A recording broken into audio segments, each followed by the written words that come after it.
ನಮಸ್ಕಾರ ವೀಕ್ಷಕರೇ, ಎನ್ಕೆ ನ್ಯೂಸ್ಗೆ ತಮಗೆಲ್ಲ ಸ್ವಾಗತ. ಹಲವೆಡೆ ಗಣೇಶ ವಿಸರ್ಜನೆಯ ವೇಳೆ ಹಿಂದೂ ಮುಸ್ಲಿಮರ ಮಧ್ಯ ಗಲಾಟೆಗಳಾಗುವುದನ್ನು ನಾವು ನೋಡಿದ್ದೇವೆ. ಆದರೆ ಇಲ್ಲೊಂದು ಗ್ರಾಮ ಹಿಂದೂ ಮುಸ್ಲಿಂ ಭಾವೈಕ್ಯತೆಯೊಂದಿಗೆ ಗಣೇಶ ವಿಸರ್ಜನೆ ಮಾಡುವ ಮೂಲಕ ಮಾದರಿ ಗ್ರಾಮವಾಗಿದೆ.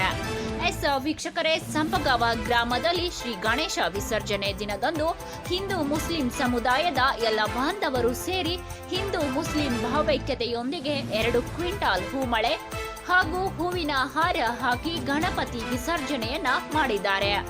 2 ಧರ್ಮಗಳ ಮಧ್ಯ ಸೌಹಾರ್ದಯುತ ಭಾವನೆ ಬೆಳೆಯುವಲ್ಲಿ ಪೊಲೀಸ್ ಇಲಾಖೆಯ ಪಾತ್ರವೂ ಕೂಡ ಅಷ್ಟೇ ಮಹತ್ವದ್ದಾಗಿದೆ.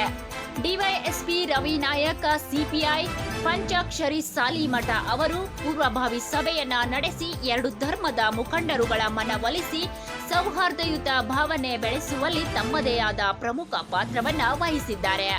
ಈ ವೇಳೆ ಮಾತನಾಡಿದ ಡಿವೈಎಸ್ಪಿ ರವಿ ನಾಯಕ್ ಅವರು, ಸರ್ಕಾರಿ ಕೆಲಸದಲ್ಲಿರುವ ನಾವು ಇಂದು ಈ ಊರಿನಲ್ಲಿದ್ದರೆ ಮತ್ತೊಂದು ದಿನ ಬೇರೊಂದು ಊರಿನಲ್ಲಿ ಕಾರ್ಯನಿರ್ವಹಿಸುತ್ತಿರುತ್ತೇವೆ. ನಾವು ಇರಲಿ ಬಿಡಲಿ, ನೀವು ನಿಮ್ಮ ಊರಿನಲ್ಲಿ ಈ ಒಂದು ಸೌಹಾರ್ದ ಭಾವನೆಯನ್ನ ಯಾವಾಗಲೂ ಕಾಪಾಡಿಕೊಂಡು ಹೋಗಿ, ಮತ್ತೊಬ್ಬರಿಗೆ ನಿಮ್ಮ ಗ್ರಾಮ ಮಾದರಿಯಾಗಲಿ ಎಂದು ತಿಳಿ ಹೇಳಿದರು.